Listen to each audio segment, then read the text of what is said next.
جب ہوئی 4 ہجری 5 شعبان کا مہینہ ہے، 5 تاریخ ہے، تو اس طرح حضرت امام حسن رضی اللہ عنہ سے 1 سال کے چھوٹے ہوئے آپ. کیوں امام حسن رضی اللہ عنہ کی ولادت شریف ہوئی ہے 3 ہجری میں، یعنی مکہ سے ہجرت کر کے مدینہ تشریف لائے حبیب صلی اللہ علیہ وسلم، تو ہجرت کر کے 3 سال ہوا تو حضرت سیدنا امام حسن رضی اللہ عنہ کی ولادت ہوئی. 15 رمضان المبارک تھا امام حسن رضی اللہ تعالیٰ عنہ کی ولادت کا، 3 ہجری، اور آپ کی 5 شعبان 4 ہجری، تو 1 سال کا فرق ہے. 1 سال کے چھوٹے شہزادے، وہ 1 سال کے بڑے ہیں امام حسن رضی اللہ عنہ. مگر شان یہ ہے ان کی ولادت اس شان سے ہوئی کہ دونوں شہزادے اللہ کے حبیب صلی اللہ علیہ وسلم کے جسم انور میں بالکل مشابہ تھے. مشابہ یعنی حبیب پاک کا جسم انور اللہ نے جیسے خوبیوں شکل و صورت جیسی بنایا، دونوں نواسوں کی شکل و صورت بھی ایسے ہی بنایا تھا. سر سے پیر تک امام حسن رضی اللہ عنہ بھی اللہ کے حبیب کے مشابہ تھے، سر سے پیر تک. امام حسین رضی اللہ عنہ بھی پیارے نبی کے مشابہ تھے، لیکن زیادہ مشابہت، بہت زیادہ مشابہت، پورا بدن ہی مشابہ تھا لیکن زیادہ مشابہت، بہت زیادہ مشابہت امام حسن رضی اللہ عنہ کو سر مبارک سے لے کر ناف شریف تک حبیب کی بہت زیادہ مشابہت حاصل تھی، اور ناف شریف سے لے کر پیر شریف تک امام حسین رضی اللہ عنہ بہت زیادہ مشابہ تھے حبیب صلی اللہ علیہ وسلم کے. اتنے زیادہ مشابہ، اتنے زیادہ مشابہ، ان کا آدھا حصہ ان کا آدھا حصہ جمع کر دو ذات مصطفیٰ نظر آ جائے، اتنی بڑی مشابہت تھی. جو ہم سنتے ہیں امام حسن رضی اللہ عنہ آدھا بدن میں مشابہ ہے، آدھے بدن میں امام حسین رضی اللہ عنہ، یہ بہت زیادہ مشابہت کی بات ہے، ورنہ پورا بدن ہی مشابہ تھا، یہ زیادہ مشابہت کی بات ہے. تو اللہ تعالیٰ نے ان شہزادوں کو حبیب پاک کی شکل و صورت بھی عطا فرمایا، ان کی طرح جسم اطہر بھی عطا فرمایا. یہ اللہ پاک کی حبیب کے نوازوں پر خاص کرم ہے، اللہ کی خاص نوازش ہے. اور پھر سیرت بھی دیکھو، ادائیں بھی دیکھو، تو حبیب صلی اللہ علیہ وسلم کے مشابہ تھے. پیارے نبی صلی اللہ علیہ وسلم کی یہ بچپن سے سیرت دیکھتے آئے، آپ کی اداؤں کو دیکھتے آئے. جو بڑوں کی صحبت میں رہتے نا، بڑے جیسا کرتے ہیں بچے بھی ویسے ہی کرتے ہیں. کتنی بات ہے، عام بچوں کا یہ حال ہے.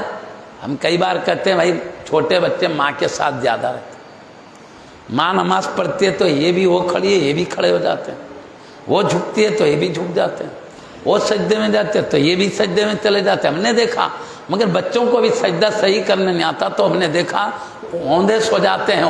وہ دراصل سجدہ ہے ان حضرات کا، بچوں کا. ماں کو جیسا کرتے دیکھتے بچے ویسے کرتے.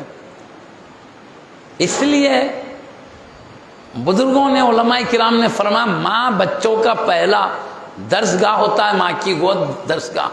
یعنی ان کی صحبت میں رہ کر بچے تربیت پا سکتے ہیں. ماں اچھی ہے تو بچے بھی اچھے نکلتے ہیں. ماں مصطفیٰ کی نعت پڑھنے والے، بچے بھی نعت پڑھنے والے نکلتے ہیں. وہ گانے والی نکلی تو یہ بھی گانے والے نکلتے ہیں. جیسی ماں ہوگی ویسے. جتنے اولیاء اللہ ہم دیکھے ہیں سیرت طیبہ، اکثر اولیاء اللہ کے والدین اولیاء اللہ تھے، ان کی صحبت سے یہ ولی بن گئے. اکثر اولیاء اللہ یہی ہے، صحبت کی برکت ہے. تو امام حسن امام حسین رضی اللہ عنہ کو نبیوں کے سلطان کی صحبت مل گئی تھی، ان کے گودوں میں کھیلا کرتے تھے. یہ بعض شہزادے تقریباً پیارے نبی صلی اللہ علیہ وسلم کا جب وصال شریف ہوا، امام حسن رضی اللہ عنہ کی عمر شریف 9 سال کی تھی. تو اس وقت 1 سال کے چھوٹے امام حسین رضی اللہ عنہ، تو اس طرح آپ کی عمر 8 سال کی ہوگی. تو 9 سال امام حسن رضی اللہ عنہ کے ہے. 8 سال امام حسین رضی اللہ عنہ کے، تو اتنی بچپنا اتنا عمر تک حبیب پاک کی صحبت میں گزرا۔ پھر سیدہ فاطمہ الزہرا رضی اللہ عنہ حبیب پاک کے 6 مہینے کے بعد آپ وصال فرما گئے۔ تو اتنے وقت تک تو امی جان کی بھی صحبت نصیب ہوئی، وہ بھی دیکھو تو اپنے ابا جان کی ہو بہو صورت میں، شکل میں، اداؤں میں ہو بہو مصطفیٰ تھی، سمجھو آپ رضی اللہ تعالیٰ عنہ۔ کیونکہ حدیث میں آیا ہے سیدہ فاطمہ الزہرا رضی اللہ تعالیٰ عنہ صورت میں، سیرت میں، اداؤں میں اللہ کے حبیب صلی اللہ علیہ وسلم کے سب سے زیادہ مشابہ تھے۔ مطلب سیدہ فاطمہ الزہرا رضی اللہ تعالیٰ عنہ کی شکل، صورت مبارک ہو بہو مصطفیٰ کی صورت مبارک تھی۔ اگر کسی عورت نے حبیب پاک کے چہرے مبارک کو نہیں دیکھا ہے، تابعیات ہے، انہوں نے پیارے نبی کے چہرے مبارک کو نہیں دیکھا، تابعیات جو صحابیات کے دیکھنے والے، وہ اگر حضرت سیدہ فاطمہ الزہرا رضی اللہ عنہ کو دیکھ لیتے تو پیارے نبی کی کیا شکل و صورت ہے وہ دیکھ کر سمجھ لے سکتے تھے۔ ان کو دیکھنا گویا مصطفیٰ کے شکل کو دیکھنا تھا، اتنا مشابہ تھے سیدہ فاطمہ الزہرا رضی اللہ عنہ۔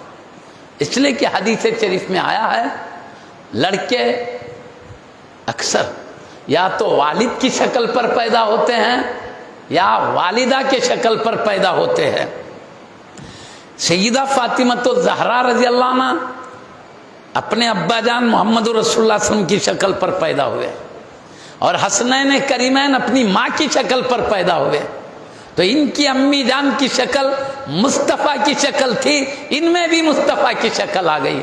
تو اللہ تعالیٰ اس طرح حسنین کریمین کو حبیب پاک کی مشابہت، شکل و صورت، حسن و جمال وہ عطا فرمایا تھا جو اللہ نے اپنے حبیب کو دیا، اسی کی جھلک نظر آتی تھی۔ علی اکبر رضی اللہ عنہ، سیدنا علی اکبر رضی اللہ عنہ بھی حبیب پاک کے شکل کے بالکل مشابہ آپ کی شکل مبارک تھی۔ کربلا کے میدان میں یزیدیوں نے بھی دیکھا تو آپ کی شکل مبارک کو دیکھ کر مصطفیٰ ان کو بھی یاد آئے تو رونے لگے، یہ لکھا ہوا ہے، لڑ رہے ہیں ادھر، شہید کرنے کے لیے تیار ہے، مگر چہرے مبارک کو دیکھ کر ان میں کہ کئی یزیدی والے یہ تو پیارے نبی کی شکل کی طرح ہے۔ کیوں؟ امام حسین رضی اللہ عنہ کی شکل مصطفیٰ کی شکل کی طرح تھی، ان کے بیٹے میں بھی مصطفیٰ کی شکل آ گئی، ابا جان کی شکل کے ذریعے۔ اس طرح اللہ تعالیٰ نے سیدہ فاطمہ الزہرا رضی اللہ عنہ کو حبیب پاک کی سیرت عطا فرما، جیسے آقا کی سیرت تھی ویسے۔ تو میرے کہنے کا مقصد یہ ہے حبیب پاک کی سیرت جیسی تھی، وہ سیرت حسنین کریمین اپنی امی جان کو دیکھا کرتے تھے، سیرت ان کی وجہ سے بھی انہیں تربیت حاصل تھی، ادائیں بھی مصطفیٰ کی اداؤں کی طرح تھے، اس لیے امی جان کی اداؤں کو دیکھتے تو ان کی ادائیں بھی ویسی تھی۔ اس طرح اللہ کے حبیب کی قرب کی برکت سے، آپ کی صحبت میں کثرت سے رہنے کی برکت سے، اپنی امی جان کی صحبت کی برکت سے حبیب پاک کی سیرت اور ادائیں ان میں چھلکتی اور چمکتی تھی۔ اور حضرت سیدنا علی مرتضیٰ حیدر کرار رضی اللہ تعالیٰ عنہ آپ کے والد ماجد ہیں، آپ کی زندگی بھی حبیب پاک کی سیرت و اداؤں کا عملی نمونہ تھا۔ ابا جان بھی دیکھو تو مصطفیٰ کی سیرت و اداؤں کا نمونہ ہے، امی جان بھی سیرت و اداؤں کا نمونہ ہے۔ آپ کو حبیب پاک کی بھی صحبت ملی تو اپنے ابا امی میں حبیب پاک کی سیرت و اداؤں بھی ان کے ذریعے بھی یہ صحبت ملی۔ اس لیے آپ کی سیرت، ان دونوں شہزادوں کی سیرت، ان دونوں کی ادائیں اللہ کے حبیب کی سیرت و اداؤں کے موافق تھی، اسی کی جھلک، اسی کی تجلی ان میں نظر آتی تھی۔ اللہ تعالیٰ نے ایسے پاکیزہ ہستیاں انہیں عطا فرما دیے، وہ لاجواب گھرانہ عطا فرما دیا۔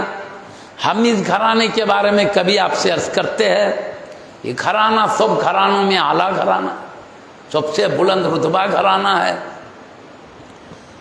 اور چونکہ یہ شہزادے نبی کے نواسے ہیں، اور کسی بھی انسان کی فطرت ہے جو جس سے محبت کرتا ہے ان سے تعلق رکھنے والوں سے بھی محبت ہو جاتی ہے اس کو، فطری طور پر یہ اللہ نے انسانی مزاج میں رکھا ہے۔ آپ سے عرض کرو، کسی کا بھی ایک دوست ہے،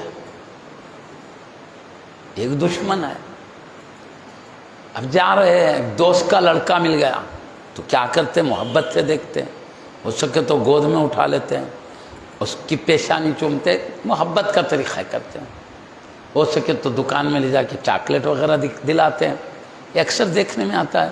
دوست کا لڑکا مل گیا تو کرتے ہیں، دشمن کا لڑکا ملا دیکھتے ہیں مگر خاموش چلے جاتے ہیں، بولے ارے میاں ابھی ایک لڑکا ایسا تھا، اس کو گود میں لیا، اس کے ساتھ پیار کیا، چاہا، یہ لڑکا بھی اسی قسم کا ہے، تم نے اس کے ساتھ کیوں نہیں کیا؟ تو بولیے ارے وہ میرے دوست کا لڑکا تھا اس لیے ایسا کیا میں نے۔ دوست سے محبت ہے تو دوست کا بیٹا اس لیے بھی محبت ہے۔ آدمی کی فطرت ہے، جس کو جس سے محبت ہوتی ہے اس کے تعلق رکھنے والے سے بھی محبت ہوتی ہے، پکی بات ہے۔ دنیاوی مثال سمجھنا ہے تو سمجھیے، آپ دنیاوی مثال سمجھے تو دینی مثال سمجھنے میں سہولت ہوگی۔ حضرت سیدی محدث دکن ولی کامل سیدنا عبداللہ شاہ صاحب قبلہ علیہ رضوان نے اگلے بزرگوں کی حکایت نقل فرمائے۔ پہلے کے بزرگوں نے حکایت بیان کی، وہ کیا حکایت؟ انہوں نے یہ بتانا چاہا جس کو اللہ سے محبت ہوگی تو اللہ کے حبیب سے بھی محبت ہوگی، اللہ کے حبیب سے ہوگی، ان کے آل سے بھی ہوگی، ان کے اصحاب سے بھی ہوگی، ان کے شہر سے بھی ہوگی، بہرحال جس چیز کو نسبت ہو گئی اللہ سے ان سے بھی محبت ہو گئی۔ بہرحال ایک محبت کا قانون بتانے کے لیے بتائے، جس کو بھی اللہ سے محبت ہوتی اس سے تعلقات والے کی بھی محبت ہوگی، وہ سمجھانے کے لیے دنیاوی مثال دیے، دنیاوی مثال دیتے تاکہ یہ اچھی سمجھ میں آ جائے تو پھر اخروی سمجھنے میں سہولت ہو، مثال سمجھنے کے لیے ہوتی ہے۔ تو وہ حکایت کے طور پر نقل فرمائے، کیا ایک شخص تھا مجنون، وہ ایک کتے کے پیشانی کو چوم رہا ہے، کبھی رخسار کو چوم رہا ہے، تو لوگ بولے کیا ہے میاں، کتے کو چومنے کی چیز ہے کیا ہے، ایسا چومتے کتے کو؟ تو بولا تجھے نہیں معلوم تو خاموش رہے۔ کیا کیوں؟ تجھے نہیں معلوم، میں نے ایک مرتبہ اس کی گلی میں دیکھا ہے جس سے میں محبت کرتا ہوں، بولا یعنی جس سے محبت ہو گئی، اس کی گلی میں کتا نظر آیا تو کتے سے بھی محبت ہو گئی۔ کیوں؟ جس کو چاہتا ہے وہ جہاں جس کو چاہتا ہے اس کا جو علاقہ ہے وہ علاقے سے اس لیے محبت ہے کہ یہ جس کو چاہتا ہے اس کا علاقہ ہے، کتے کو اس لیے کہ وہ علاقے میں گزرا ہے، تو یہ محبت کا تقاضا ایسا ہوتا ہے۔ بولے تعلق جس کے چہیتے سے تعلق ہوتا ہے اس سے بھی محبت ہوتی ہے، فطری بات ہے۔ تو یہ دنیاوی مثال ہے، اپن آخرت کو بھی سمجھ سکتے ہیں۔ ہم کو جس سے سچی محبت ہوگی اس کے تعلقات والے سے بھی سچی محبت ہوگی، فطرت ہے، انسانی فطرت ہے۔ اسی لیے اللہ والوں سے جو ہمارے دلوں میں محبت ہے، کیوں ہے؟ اللہ سے محبت ہے، کیونکہ یہ اللہ سے تعلق رکھتے اس لیے ان سے محبت ہو گئی ہے نا۔ تو اسی طرح میں کہہ رہا ہوں حبیب کی آل سے جو محبت ہے یہ نبی کی آل ہے۔ ہر مومن نبی سے جو محبت کا تعلق رکھتا ہے، ماں باپ سے بڑھ کر، خاندان سے بڑھ کر، اپنی ہر چیز سے بڑھ کر اپنے نبی سے محبت رکھتا ہے، تو یہ نبی کی اعلیٰ درجے کی محبت کا تقاضا یہ ہے نبی کی آل سے بھی اعلیٰ درجے کی محبت ہو، کیونکہ جس سے زیادہ محبت ہوتی ہے اس کے تعلق رکھنے والے سے بھی ایسی محبت ہو جاتی ہے۔ تو یہ نبی کی آل اولاد جو بھی ہے یہ محبت مومن کے قلب میں فطری محبت ہے. ہم ان کی عظمتوں کو سنتے ہیں, ان کے بڑے بڑے مراتب کو سنتے ہیں, ان اہل بیت کرام کے اونچے اونچے رتبوں کو سنتے ہیں. سننے کے بعد اور عظمت و محبت میں اضافہ ہوتا ہے. لیکن اگر کوئی آیت بھی نہ ہوتی فضائل میں, اللہ بیان کرے بھی تو ان کو عظمت دیا, عظمت والے ہیں, نہیں بھی بیان کیا تو عظمت دے دیا ہے, عظمت والے ہی ہے. اللہ کے حبیب بیان کرے بھی تو عظمت والے ہیں, نہیں بیان کرے بھی تو عظمت والے ہیں. پھر بیان کیا جاتا ہے تاکہ امت کو معلوم ہو جائے مقام کیا ہے اہل بیت کرام کا. اس لیے ورنہ درجے میں کمی نہیں آتی, نہیں ذکر کرنے سے بھی وہی درجہ, ذکر کرو تو بھی وہی درجہ. تو میں کہہ رہا تھا اگر قرآن حدیث میں بھی ان کا ذکر نہ ہوتا تو مومن اپنی فطری پیدائشی جو اللہ نے پیدائشی طور پر نبی سے تعلق کی محبت کا جذبہ رکھا ہے, ہر مومن اہل بیت سے بے پناہ محبت کرتا. یہ محبت فطری ہے, اس کو نصیحت کی بھی ضرورت نہیں پیش آتی, فطرت میں رکھا ہے. یہ میرے نبی کی حال ہے, محبت ہو جاتی. یہ مثالیں ہم کو اپنے پاکیزہ صحابہ کرام رضی اللہ عنہ کی زندگی میں بھی ملتی ہے. انہوں نے کیسے محبت کے حال سے, نبی کے نواسوں سے, نبی کے خاندان والوں سے, ہمارے لیے نمونہ ہے. کیا تھی وہ, نبی سے اعلیٰ درجے کی محبت کا تقاضا تھا, جو نبی کے خاندان سے محبت کرتے تھے. وہ صحابہ کرام جو ہمارے لیے زندگی گزارنے کا ایک نمونہ ہے, وہ پیارے نبی سے جیسی محبت کرتے تھے, ان کی محبت کو دیکھ کر ہم محبت سیکھیں, ان کی تعظیم کو دیکھ کر ہم تعظیم سیکھیں, ان کے غلامانہ انداز کو دیکھ کر ہم غلامانہ انداز سیکھیں. یہ صحابہ کرام ہمارے ایک نمونہ ہے. تو میں اب آپ کو وہ اہل نبی سے کیسی محبت کرتے تھے ہم کو معلوم ہے, اپنا مال اپنی جان سب کچھ لٹانے تیار تھے. یہ محبت کا تقاضا ہے, بے پناہ محبت تھی اپنے خاندان سے بڑھ کر. ایسے ہی حال سے بھی ویسے ہی محبت تھی. اب تفصیل سے کئی واقعات سنانا نہیں ہے, نمونے کے طور پر میں ایک دو واقعات سناتا ہوں. ان میں بھی جو امت کے سب سے عظیم ترین ہستیاں ہیں اس امت کے, ان کے واقعات سنا دیں. ایک ایک واقعہ محبت کے تعلق سے. سب سے پہلے میں سیدنا صدیق اکبر رضی اللہ عنہ کے بارے میں بتاؤں. کئی بار سناتے ہیں لیکن یہ محبت میں جو یہ پاکیزہ ہستیاں ہمارے لیے نمونہ ہے. اہل بیت سے محبت کیسی ہونا چاہیے. میں آپ کو شارٹ فارم انداز میں بتا دوں. پیارے نبی صلی اللہ علیہ وسلم کے وصال شریف کے بعد حضرت سیدنا صدیق اکبر ان کو سب نے خلیفہ مانا. آپ نے خلافت کا جو حق ہے ادا کیا. بڑے بڑے مشکلات میں بھی ثابت قدم رہ کر اسلام کی حفاظت کیے.